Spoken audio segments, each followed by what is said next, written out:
आप देख रहे हैं हमारा YouTube चैनल दी सच्चा भारत और आज के इस बुलेटिन में आपका स्वागत है। दलित लड़की से हाथरस में गैंगरेप, उसकी रीढ़ की हड्डी तोड़ी, जीभ काट दी।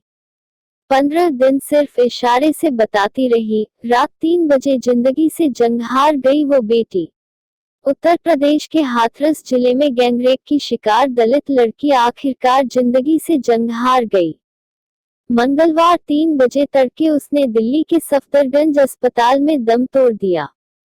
14 सितंबर को दरिंदों ने गैंगरेप के बाद उसकी जीभ काट दी थी और रीढ़ की हड्डी तोड़ दी थी। वह बाजरे के खेत में बेहोश मिली थी। तबीयत बिगड़ने लगी थी तो उसे सोमवार को ही दिल्ली के सफदरजंग अस्पताल में इलाज के लिए लाया गया था।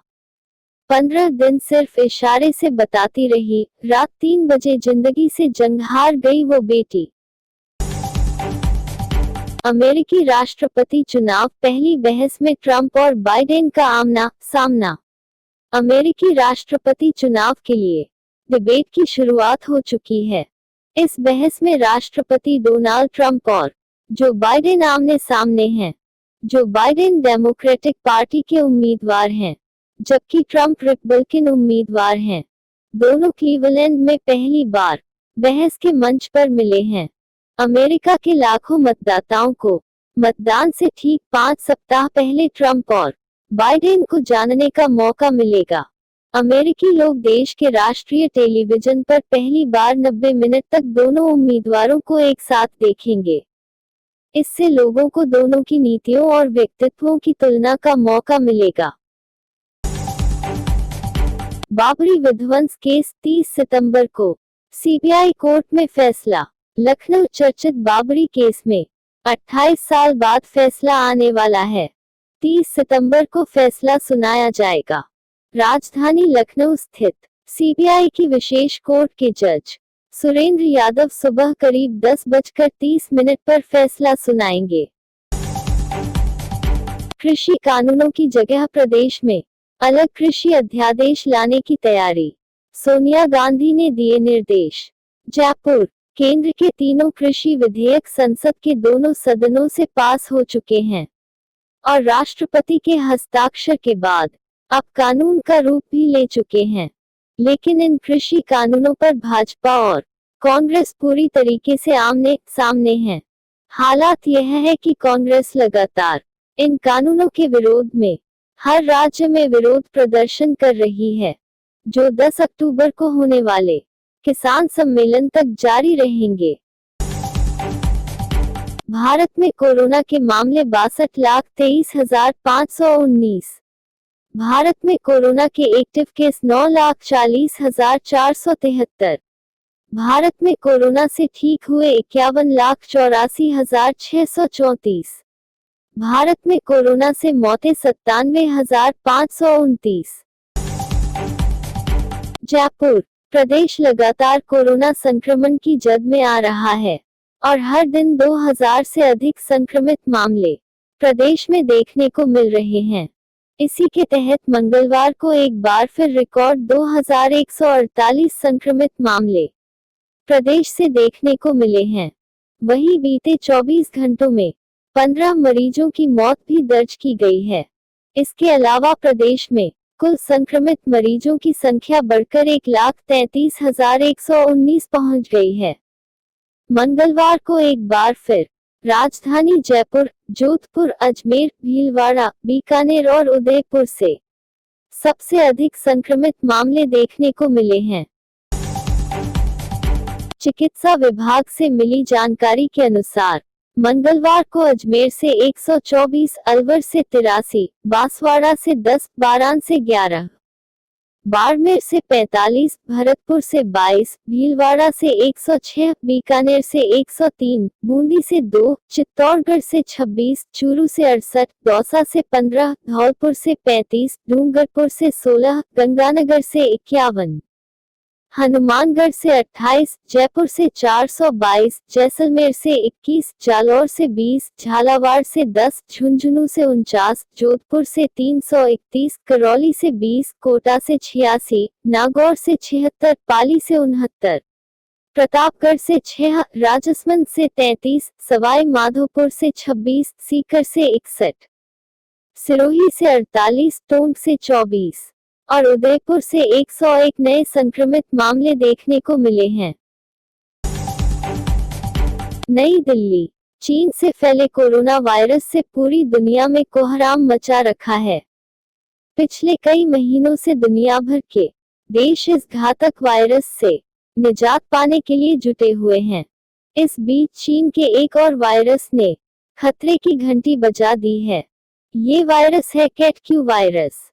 भारतीय आयुर्विज्ञान अनुसंधान परिषद ने भारत सरकार को चेतावनी दी है कि चीन का कैट क्यू वायरस भारत में दस्तक दे सकता है।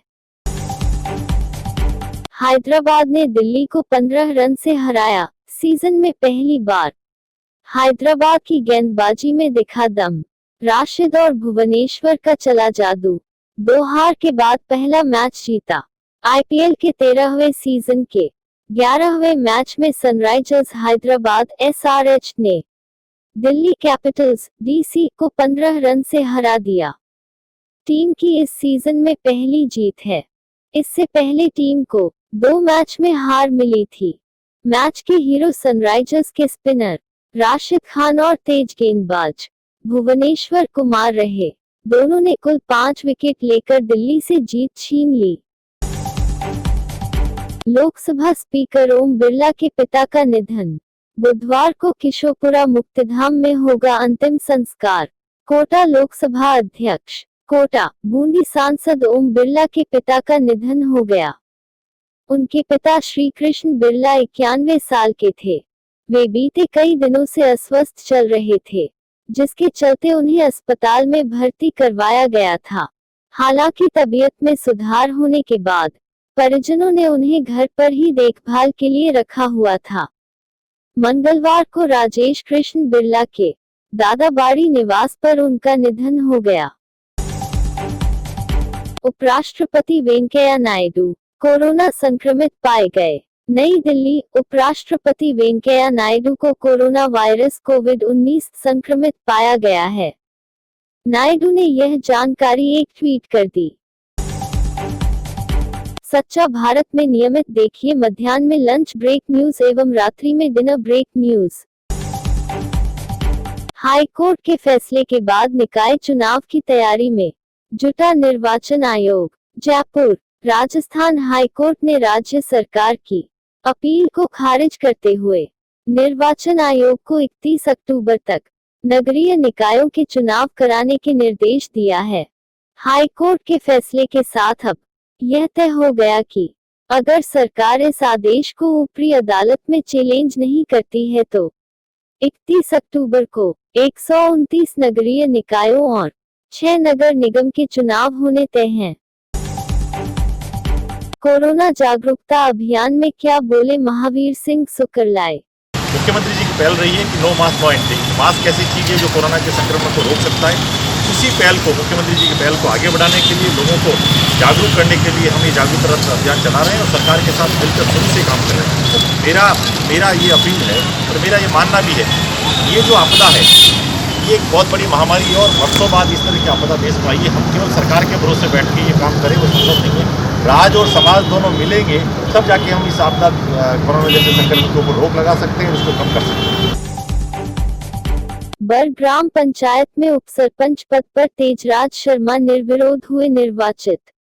रायपुर पंचायत समिति की सभी 40 ग्राम पंचायतों में उपसरपंच पद पर चुनाव संपन्न हुए। इस मौके पर कई ग्राम पंचायतों में निर्विरोध उपसरपंच भी चुने गए। वहीं बरगांव पंचायत में उपसरपंच पद पर तेजराज शर्मा चुने गए, जिसके बाद राजकीय उच्च माध्यमिक विद्यालय में सभी विजेताओं का स्वागत किया गया। इसके बाद सरपंच, उपसरपंच व वार्ड पंच विजेताओं का ग्रामीणों द्वारा जगह जगह पर स्वागत किया गया। किशोर सिंह राजपुरोहित बने पिलोवनी ग्राम पंचायत सरपंच। लोगों में खुशी की लहर। पिलोवनी ग्राम पंचायत चुनाव में किशोर सिंह राजपुरोहित सरपंच बने। पिलोवनी ग्राम पंचायत चुनाव शांतिपूर्ण संपन्न। 75.36% हुए मतदान। बर ग्राम पंचायत से सरपंच पद पर महेंद्र चौहान जीते। जीत के बाद दिलाई शपथ। रायपुर पंचायत समिति की ग्राम पंचायत बर में सरपंच पदों पर हुए चुनाव में सरपंच पद पर चुनाव लड़ने वाले प्रत्याशी महेंद्र चौहान ने जीत हासिल की, जिसके बाद मौके पर सरपंच महेंद्र चौहान को शपथ दिलाई गई। वहीं सरपंच पद पर महेंद्र चौहान की जीत होने पर समर्थकों व ग्रामीणों ने भारी खुशी जताई है। पाली में करंट लगने से 3 मासूम बच्चों की मौत। देवगढ़ राजसमंद जिले के देवगढ़ थाना क्षेत्र के सीमावर्ती पाली जिले के सिरियारी थाना क्षेत्र में मंगलवार शाम को एक दिल दहलाने वाली घटना सामने आई, जहां करंट लगने से 3 मासूम बच्चों का मौत हो गई। मरने वालों में 2 भाई और 1 बहन शामिल है। करंट लगने के बाद परिजन इलाज के लिए बच्चों को देवगढ़ अस्पताल लेकर आए, जहां डॉक्टरों ने तीनों को मृत घोषित कर दिया। बाड़मेर टांका निर्माण करते समय मिट्टी धंसी 3 मजदूरों की मौत। बायतू बाड़मेर जिले के गिड़ा क्षेत्र में मंगलवार को एक बड़ा हादसा हो गया। नरेगा के तहत टांका निर्माण का काम चल रहा था। इस दौरान मिट्टी धंस गई, जिसमें 3 मजदूर दब गए। प्रशासन ने तत्काल रेस्क्यू ऑपरेशन चलाया, लेकिन तीनों को बचाया ना जा सका। प्रशासन ने तीनों मजदूरों के शवों को मोर्चरी में रखवा दिया है। सुबह पोस्टमार्टम के बाद शव परिजनों को सुपुर्द कर दिए जाएंगे। पाली जिले के सोजत तहसील से लगाकर सोजत रोड के बीच में सड़कों की हालत इतनी खराब हो चुकी है, 2-2 फुट के खड्डे पड़ने से आए दिन दुर्घटना होते हुए प्रशासन अभी तक नींद में सोया है। कोई बड़ा हादसा ना टले, इससे पहले ही सड़क मार्ग को सही कराने के लिए प्रशासन को कई बार अवगत कराया है, मगर बात को नजरअंदाज करते हुए अभी तक नगर पालिका सड़क निर्माण के लिए नहीं जागी है। गड्ढे इतने बड़े बड़े हैं कि रात्रि में अगर आदमी आता है तो समझ लो या तो उसको अस्पताल पहुंचना पड़ेगा या फिर हड्डी के डॉक्टर के पास जाना पड़ेगा। और ऐसे ही नए अपडेट पाने के लिए द सच्चा भारत चैनल को सब्सक्राइब कीजिए। धन्यवाद।